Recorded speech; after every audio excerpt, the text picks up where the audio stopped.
কবর আযাব এটা সত্য, এটা আমাদেরকে মানতে হবে। এবং এই কবর আযাবের জন্য আল্লাহর হাবিব প্রত্যেক নামাজের পরে আল্লাহর দরবারে দোয়া করতেন। প্রত্যেক নামাজের পরে আল্লাহর হাবিব দোয়া করতেন, বাদু সাল্লা সালাতান ইন্না তাআওয়াযা মিন আযাবিল কবর। আল্লাহর হাবিব দোয়া করতেন, ওগো বার ইলাহি, আপনি আমাকে কবর আযাব থেকে রক্ষা করুন, কবর আযাব থেকে রেহাই দান করুন। আচ্ছা, এই যে আল্লাহর হাবিব কবর আযাব থেকে রক্ষা পাওয়ার জন্য দোয়া চেয়েছেন, এর মানে কি আল্লাহর হাবিবের কবর আযাব হবে? আল্লাহর হাবিবের রোজা বাকি কি আযাব হবে?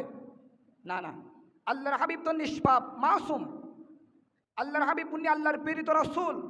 ওনার কবরে আযাব তো দূরের কথা, বরং ওনার কবরে সদা সর্বদা রহমতের ফেরেশতারা ওনার খিদমত করতেছে। বড় করে বলুন সুবহানাল্লাহ। কিন্তু এরপরও আল্লাহর হাবিব নামাজের পরে কবরে আযাব থেকে আশ্রয়ের জন্য আল্লাহর দরবারে দোয়া করতেন কেন?